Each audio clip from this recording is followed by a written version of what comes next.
Milk soap bar. এর milk lotion প্রতিবার গোসলের পর আমার ত্বক রাখে নরম ও মসৃণ। মেরিল মিল্ক সোপ বার। দর্শক সবাইকে ওয়েলকাম করছি মেরিল মিল্ক সোপ বার ক্যাফে লাইভের সঙ্গে রয়েছে মৌসুমী মৌ। আজ আমার সঙ্গে যিনি আছেন দর্শক, পর্দায় তাকে আমি দেখেছি, তবে প্রথমবার মুখোমুখি দেখার সুযোগ হলো এবং বর্তমান সময়ের আমি বলবো উদীয়মান একজন তারকা তিনি, কারণ ছোট পর্দায় কাজ করছেন, সবার মন জয় করছেন, তার হাসি বেশ সুন্দর। অবশ্য যখন আমরা কোনো যুবকের সামনে বসি তার হাসি নিয়ে কথা বোধহয় খুব কম সংখ্যক মানুষই বলেন, কিন্তু আমি বিশেষ করে বলছি এই জন্য যে আসলে তার হাসি বেশ সুন্দর এবং তার অভিনয় এক ধরনের প্রাণোচ্ছল ব্যাপার রয়েছে যেটা আসলে মন ছুঁয়ে যায়। আমাদের সঙ্গে রয়েছে, নামটা বলা একটু কঠিন, বাট আমি খুব ভালো করে নামটা আজকে জেনে এসেছি, সাদ সালমি নাওভি। কেমন আছেন? একদম পারফেক্ট হয়েছে নাম। এই নামটা নিয়ে প্রবলেমে পড়তে হয় না? মোটামুটি প্রতিদিনই পড়া হয় এই নামটা নিয়ে। হয়তো নামটা ঠিকমতো বলি, ওইটা হয়তো ঠিকমতো বলে, তারপর নামটা লিখে দিই, এরপর হয়তো তারা ভুলে কোনো একটা ভুল করে ফেলে, তো ওইটা আসলে এখন আমার মনে হয় পার্ট অফ মাই লাইফ। কিন্তু এত সুন্দর নামটা কে রেখেছে? যদিও আমি নাম নিয়ে শুরু করলাম, বিকজ আপনার নাম নিয়ে আমি আমার ভালো লেগেছে নামটা, আসলে একদমই আনকমন এবং একটু আলাদা। সো হচ্ছে সাদ সালমি নামটা রেখেছে আমার দাদা, আর নাওভি নামটা আমার আব্বু রেখেছে। অর্থ কি এই নামের? সাদ সালমি নামে একজন মহানবী সাল্লাল্লাহু আলাইহি সাল্লামের একজন সাহাবী ছিলেন, আচ্ছা, তো উনার নামে রাখা হয়েছে। আর নাওভি নামের অর্থ হচ্ছে যোদ্ধা বা ওয়ারিয়ার। তাহলে বাসায় আপনাকে কি নামে ডাকা হয়? নাওভি। আর কাছের মানুষেরা বিশেষ মানুষ সবাই আই থিঙ্ক এই এক নামই ডাকে, সাদ সালমি। আমাকে কেউ রাস্তায় হয়তো সাদ নামে ডাকলে আমি হয়তো পিছে তাকাবো না। আচ্ছা, নাওভি বলতে হবে। আর তাহলে ক্যাম্পাসেও কি একই রকম? সব জায়গায় একদম ছোটবেলা থেকে। এই যে নাওভি যে মার্কেটিং এ পড়াশোনা শেষ করলো, তার লক্ষ্য কি? তাহলে সে কি একদম এই অ্যাক্টিং এর দিকেই ঝুঁকবে, নাকি না এর বাইরে গিয়ে পাশাপাশি অন্য কিছু সে করবে? সো আমার ইউনিভার্সিটি শেষ হয়েছে আরো 2 বছর আগে। সো শেষ হওয়ার আরো আগে থেকেই আমি আসলে মোটামুটি একটা প্ল্যান ছিল যে আমি অ্যাক্টিং এ ফোকাস করব। সো মোটামুটি থার্ড ইয়ারে গিয়ে আমি শিওর হয়ে নিই যে আসলে এটাই পার্সু করব। সো এরপর মার্কেটিং পরে আসলে বিজনেস করব, চাকরি করব, ওরকম চিন্তা ভাবনা আসে নাই, কারণ এইটাই আসলে পার্সু করতে চেয়েছি। মানে যে মার্কেটিং এ পড়াশোনার পরে সে কখনো কেমন হবে যে এখনকার তরুণেরা যেটা ভাবে, নিজেরাই দেখা যায় অ্যাক্টিং করছে, হয়তো প্রডিউস করতে চায় বা ফিল্ম মেকার হতে চায়। নাওভির এমন কোনো ইচ্ছে আছে কিনা যে আমি ভবিষ্যতে গিয়ে কখনো মেকার হব, কন্টেন্ট বানাবো? ভবিষ্যতে গিয়ে হয়তো অবশ্যই একটা সময় হয়তো ফিল্ম বানানো বা কন্টেন্ট বানানো, কিংবা যেটা বলেন প্রডিউসিং করা, ওইটা অবশ্যই করা হবে। কারণ এখন তো আসলে অ্যাক্টিং করলেও আসলে অন্য অনেক কিছুই তো দেখা হচ্ছে, যে কিভাবে ডিরেকশন দিচ্ছে, কিভাবে গল্প লিখছে বা হচ্ছে প্রডিউসিং করছে। তো ওই জিনিসগুলো আমার মনে হয় এই স্কিলগুলো হয়তো ফিউচারে গিয়ে আমার কাজে লাগবে। তো তখন হইতে পারে যে ফিল্ম হয়তো ডিরেকশন দিলাম বা প্রডিউসিং করলাম, কিংবা হয়তো কোনো গল্প লিখলাম। দারুণ ব্যাপার। গল্প লেখার ক্ষেত্রে বই পড়া হয় এখন অনেক বেশি কম হয়ে গেছে বই পড়া। এখন মোস্টলি আসলে পডকাস্ট বা ব্লগ এগুলো দেখা হয়। বিকজ বই পড়া শুরু হয়, কিন্তু এরপর যেটা হয় আসলে ওটা শেষ করার ওই মোটিভেশন বা ড্রাইভটা থাকে না, যেটা একটা সময় আমাদের সময়ে ছিল। খুব স্বাভাবিক, এটা কোনো ব্যাপার না। বাট তারপরেও প্রিয় লেখক কে আপনার?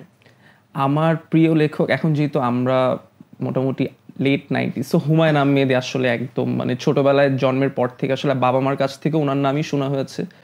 তো একদম বই শুরুর দিকের বই হয়তো ওনারগুলোই পড়া হয়েছে, এবং তারপর ওনার নাটক বা সিনেমা। তো মোটামুটি উনি একজন ইন্সপিরেশন হিসেবে আছে। স্যার বেঁচে থাকলে নিশ্চয়ই চাইতেন যে হুমায়ুন আহমেদ স্যারের কোনো কাজ করার সুযোগ হোক। এইটা আসলে সবসময় আসলে চিন্তা করতাম, ছোটবেলায় হয়তো চিন্তা করতাম, কারণ এত সুন্দর লাগতো তাদের কাজগুলো দেখতে। তখন মনে হতো যদি আমি একটা পার্ট হতাম তাহলে অনেক আসলে মজা হতো। একেবারেই তাই, কোনো অসুবিধা নেই। হয়তো দেখা যাবে নুহা সুমায়নের কোনো কাজ করে ফেলেছে, হতে পারে। যারে কিছু প্রশ্ন রাখা আছে, একটি করে প্রশ্ন তুলতে হবে এবং সেই প্রশ্নটির উত্তর দিতে হবে। 3টি প্রশ্ন তোলার সুযোগ আছে এখান থেকে। প্রথমটি তুলে ফেলুন। ওকে,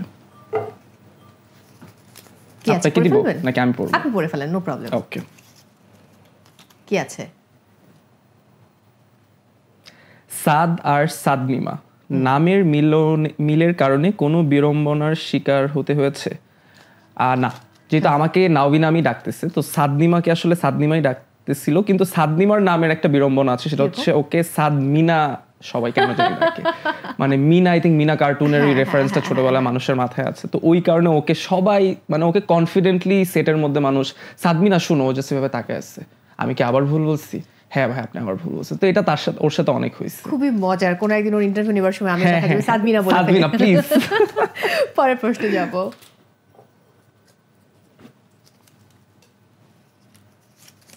কি আছে এখানে? I need direct confirmation. Oh my বাস্তব জীবনে এমন কাউকে বলেছেন? বলা হয়েছে? না। কখনো না? না। আচ্ছা, মেনে নিলাম। তারপরে প্রশ্ন। আমি তো খুবই কি আছে তে?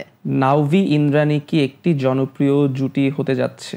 বাহ, দারুণ প্রশ্ন। আচ্ছা, সো ওর সাথে ইতিমধ্যে আমার প্রায় 3টার মতো কাজ করা হয়ে গেছে, তো 2টা অলরেডি রিলিজ, তো মোটামুটি ওটা ভালো রেসপন্স পাচ্ছি। দারুণ দারুণ। সো যদি এখন সবকিছু ঠিকঠাক থাকে এবং যদি দর্শক আমাদের জুটিটাকে গ্রহণ করে এখন পর্যন্ত যেভাবে নিচ্ছে, তাহলে হয়তো সামনে আরো বেটার কাজ আসবে ডেফিনেটলি। এবং ইন্দ্রাণীও তো যেহেতু তার ব্যাকগ্রাউন্ড তো সে আসলে থিয়েটার, তো সেই জায়গা থেকে অনেক ভালো করার সুযোগ রয়েছে।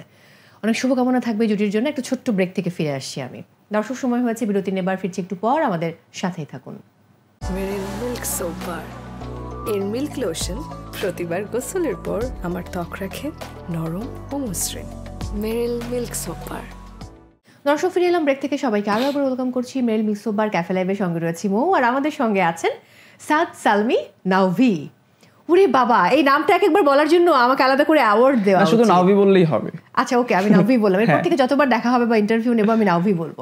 নাওভির সামনে এবার কি কি কাজ রয়েছে? চরকিতে সদ্য একটা কন্টেন্ট রিলিজ হলো, সেই প্রসঙ্গে আমরা আসবো। তার আগে যদি একটু আপকামিং কাজগুলো নিয়ে জানতে চাই, কারণ বছরটা শেষ হয়ে যাচ্ছে। আপকামিং কাজ হচ্ছে, যেহেতু চরকির প্রজেক্টটা বের হচ্ছিল, তো এই জন্য আমিও একটু মানে কাজকর্ম দেখছিলাম আর কি, যে কোনটা করব বা কিরকম। তো অনেক ধরনের কাজেরই অফার আসছে বা গল্প আসছে। সো মোটামুটি দেখছি আসলে যে কি টাইপের ক্যারেক্টার আমি এখন করতে চাই বা কিরকম ভাবে নিজেকে আসলে আমি প্রেজেন্ট করব সবার কাছে। সো মোটামুটি এখন পর্যন্ত এই মাসের শেষে কিছু কাজের প্ল্যান আছে, আর নেক্সট মান্থের দিকে কিছু কাজ আছে, বাট ওগুলো আর কি সব প্ল্যানিং লেভেলে আছে, এখনো কনক্রিট ভাবে ওরকম। সেগুলো কি এই বছর আসার সম্ভাবনা রয়েছে নাকি পরে নেক্সট ইয়ার? এই বছরের শেষে কিছু আসার সম্ভাবনা আছে এবং বাকিগুলো নেক্সট ইয়ারে। চরকির কাজের প্রসঙ্গে ফিরতে চাই। ফ্যাশন অ্যান্ড ফুড নিয়েই তো গল্প, এবং খুবই ডিফারেন্ট, এই জেনারেশনের কাছে খুব ভালো লাগবে। এই কাজের সাথে সম্পৃক্ত হওয়া এবং শুটিংয়ের কোনো এক্সপিরিয়েন্স যদি এই মুহূর্তে শেয়ার করা যায়। এই কাজের সাথে সম্পৃক্ত হওয়াটা আসলে খুবই ইন্টারেস্টিং। ওই রিমাপু, আমাদের যে ডিরেক্টর রিমাপুকে, তো তিনিও তরুণ, তো ওনাকে চেনা হয়েছিল ওনার আগের একটা কাজের থ্রু, নেইবার, নেক্সট ডোর নেইবারের থ্রু। সো ওটার পর ওনাকে টেক্সট দিয়েছিলাম যে আপু কাজটা অনেক সুন্দর হয়েছে অ্যান্ড হোয়াট নট। তো তারপর যখন উনি আমাকে কল দেয় একদিন, ওইটার থ্যাংক ইউ বলে, এরপর কল দেয়, যখন কল দেয় তখন আমি বুঝি দিয়ে অবশ্যই হয়তো কোনো একটা কাজের জন্য বা কিছু একটার জন্য হয়তো কল দিয়েছে। তো তারপর ক্যারেক্টারটা ব্রিফ করার পর আমাকে 2টা সিন দেয়। তো ওই 2টা সিন হচ্ছে আমার বাসায় আসলে রেকর্ড করে তাকে পাঠানো। আচ্ছা, তাহলে ওয়ান কাইন্ড অফ অডিশন হয়েছে। অডিশন আমি আমার নিজের হোম অডিশন যেটাকে বলে ওইটাই দিয়ে দিয়েছি। তো ওইটা দেওয়ার পর হচ্ছে উনি আমাকে ডাকলেন অফিসে যে আসো আমরা তাহলে কথাবার্তা বলি। তো ওই দিনই মোটামুটি আমাকে কনফার্ম করেছিল। সো তখন পর্যন্ত আসলে জানতাম না যে এটা আসলে নামের মতো গল্পটা এত কেওটিক হবে। এখন আমরা সব জায়গায় আর কি এটা বারবার বলতেছি যে কেওটিক, এটা আসলে শুটিং এর এক্সপিরিয়েন্সটা আসলে কেওটিক, বিকজ অনেক মজার এক্সপিরিয়েন্স। আর যেহেতু পুরো টিমটা নতুন, আমরা যারা আর্টিস্টরা আছি আমরা নতুন, ডিরেক্টর, ডিওপি সবাই মোটামুটি ইয়াং। সো এক ধরনের টেনশন, অ্যাংজাইটি, অন্যরকম ভাইব ছিল। মানে কে কাকে ঠান্ডা করবে, সবাই আসলে উত্তেজিত হয়ে আছে। তো ওই একটা মজার এক্সপিরিয়েন্স আসলে এই পুরো শুটিং এর টাইমলাইন আসলে। এই যে এখন কাজ করছেন, বাবা মা পরিবারের সবাই নিশ্চয়ই আপনার কাজ দেখেন, তারা কি বলেন, কি মন্তব্য করেন দেখে? তারা, বাবা মা তো খুশি, কারণ বাবা মারা তো ডিরেক্টলি আসলে কিছু বলে না যে খুব ভালো করছো, ওয়াও খুবই সুন্দর, ওগুলো বলে না। বাট তারা হয়তো খুশি হয়, তারা হয়তো তাদের অন্য কাউকে হয়তো বলে, সরাসরি বললে হয়তো আমার ভাব বেড়ে যাবে, এটা চিন্তা করে হয়তো বাবা মা বলে না। তো কিন্তু আত্মীয় স্বজন যারা আছে তারা বা বন্ধু বান্ধবরা তারা অনেক অ্যাপ্রিসিয়েট করে। তারা যখনই কোনো একটা আমার কাজ বের হয়, তো বের হওয়ার পর তারা টেক্সট করে বা ফোন দেয় বা কোনোভাবে আমাকে মেসেজটা ডেলিভার করে, হয়তো আমার বাবা মার থ্রু, যে ওকে বললো কাজটা। তো ওগুলো ভালো লাগে। এই জিনিসগুলো আই থিঙ্ক, এই ছোট ছোট কথাগুলো আই থিঙ্ক ইন্সপায়ার করে একটু বেটার কাজ করার জন্য বা একটু হার্ড ওয়ার্ক করার জন্য। সিনেমা কবে করার ইচ্ছে? মাত্র তো শুরু। তো এখনো তো আমি কাজ করছি। আর যেহেতু আমি কোনো ধরনের অ্যাক্টিং বা থিয়েটার ব্যাকগ্রাউন্ড থেকে আসা হয়নি, সো যা করা হয়েছে আসলে কাজ করতে করতে, তো আমার মনে হয় এখনো আমার শেখার অনেক কিছু বাকি আছে।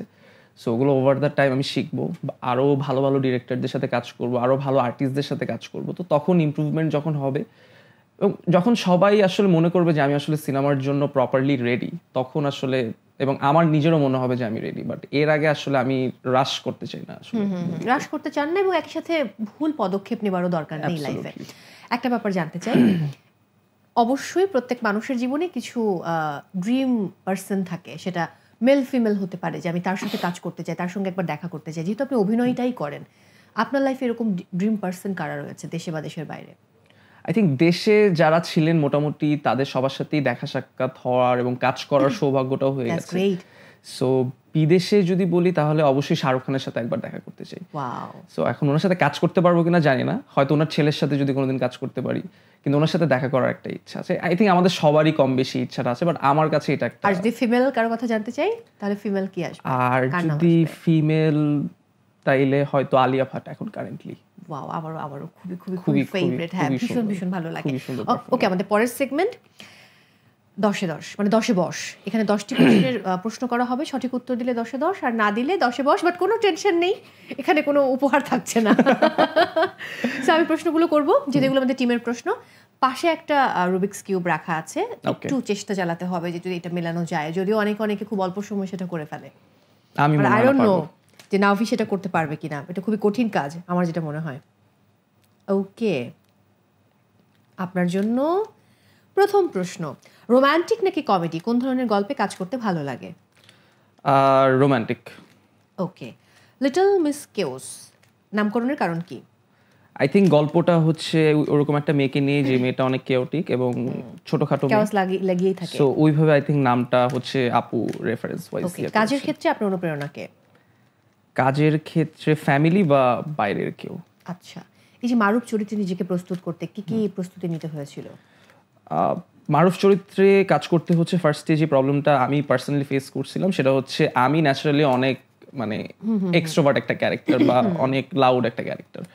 তো মারুফ হচ্ছে খুবই সফট স্পোকেন, খুবই ঠান্ডা একটা ক্যারেক্টার। তো আমার পুরো অপোজিট। তো আমার ফার্স্টের দিক থেকে রিহার্সাল থেকে আসলে ওই জিনিসটাই আমার আস্তে আস্তে ভাঙতে হয়েছে, যে কিভাবে আমি আরো ঠান্ডাভাবে ডেলিভার করবো, আরো আস্তে আস্তে কথা বলবো, আরো এত ইয়া করবো না। সো ওই জিনিসটা আসলে, এবং ওইটা আমাকে অনেক ভালোভাবে মানে হেল্প করছে, হয়তো ফিউচার আরো কাজে লাগবে এই শিক্ষাটা। ওকে, ছোটবেলায় কি হতে চেয়েছিলেন? একদম ছোটবেলায় ক্রিকেটার হতে চেয়েছি, মানে ইচ্ছা ছিল ক্রিকেটার হওয়ার ইচ্ছা ছিল। পছন্দের ক্রিকেটারকে তাহলে এই ফাঁকে মানে প্রশ্ন করে ফেলি। পছন্দের ক্রিকেটার বাংলাদেশে সাকিব আল হাসান, মাশরাফি বিন মুর্তজা, তামিম ইকবাল। আর দেশের বাইরে? আর দেশের বাইরে হচ্ছে বিরাট কোহলি। ওকে, আমার মনে হচ্ছিল আপনি বিরাট কোহলির কথাই বলবেন। আচ্ছা, প্রিয় সহশিল্পী সাদনিমা নাকি ইন্দ্রাণী নিশি? সাদনিমা। ওকে, পছন্দের কোনো চরিত্র আছে যে চরিত্রে আপনি অভিনয় করতে চান? পছন্দের চরিত্র আই থিঙ্ক মেন্টালি ডিসেবল বা আনস্টেবল ক্যারেক্টার, এরকম একটা চরিত্রে আমার কাজ করার খুব ইচ্ছা। এটা শুনে আমার বরফির কথা মনে পড়লো। হ্যাঁ, এক্স্যাক্টলি ওকে, ওরকমই। এই মুহূর্তে কার সাথে কাজ করার জন্য মুখিয়ে আছেন? এই মুহূর্তে ওরকম ওভাবে প্ল্যান করিনি যে মুখে আছি। আপনি কি চঞ্চল? না, আমি মোশাররফ করিম। ভালো ছিল, খুব ভালো ছিল। আগামীতে নিজেকে কোন জায়গায় দেখতে চান? একজন ভালো অভিনেতা এবং তার থেকে বড় হচ্ছে একজন ভালো মানুষ। দ্যাটস গ্রেট, আপনার সকল স্বপ্ন পূরণ হোক। এবং আমার খুব ভালো লেগেছে, আপনার সেন্স অফ হিউমার খুব ভালো। নিশ্চয়ই অন্যদিন আমরা অনেক জমিয়ে আড্ডা দিব। আজকের মতো সময় তো শেষ, বিদায় নিতে হচ্ছে। তার আগে দর্শকদের উদ্দেশ্যে কিছু বলুন। দর্শকদের উদ্দেশ্যে বলবো, যেহেতু আমি এখন নতুন, তো আমার কাজে হয়তো কিছু ভুল থাকবে, হয়তো কিছু জিনিস তাদের ভালো লাগবে। তো আমার ভালো জিনিসগুলা হোপফুলি তাদের ভালো লাগবে, এবং যেগুলো খারাপ করছে বা ভুল করছে ওগুলো যেন ক্ষমা সুলভ দৃষ্টিতে দেখে, কাজ আমি চেষ্টা করছি যে নিজেকে কিভাবে ইমপ্রুভ করা যায়। That's great. আমার একটা ছোট্ট রিকোয়েস্ট আছে, একটা গান শোনাতে হবে, তারপর আমি বিদায় নেব। আমি একদমই গান গাইতে পারি না। সত্যি? সত্যি। তাহলে কোনো ডায়লগ? কি ডায়লগ দিব? ওই যে ডায়লগটা আপনি তখন বললেন, আই নিড কনফার্মেশন, বেরম কিছু একটা। ও, এটা মেয়েটা বলে। হ্যাঁ হ্যাঁ, ওইটা মেয়েটা বলে। সো মেয়েটা বলার পর আপনার রিয়াকশন কি ছিল? তখন ও আমাকে জিজ্ঞেস করে যে আই নিড ডিরেক্ট কনফার্মেশন, বাকিটা ওইভাবে আগাবে। সো আমি তখন বলি কোন দিকে আগাবে? সো এতটুকু ছিল আমার রিয়াকশন এই ডায়লগে। আচ্ছা, কোনো ব্যাপার না। Thank you so much for coming. আজকে আমাদেরকে সময় দেওয়ার জন্য বিদায় নিচ্ছি আমি। দর্শক, বিদায় নিতে হচ্ছে আজকের মতো। সবাই অনেক ভালো থাকুন, নিরাপদে থাকুন প্রথম আলো এবং মেরিলের সঙ্গে।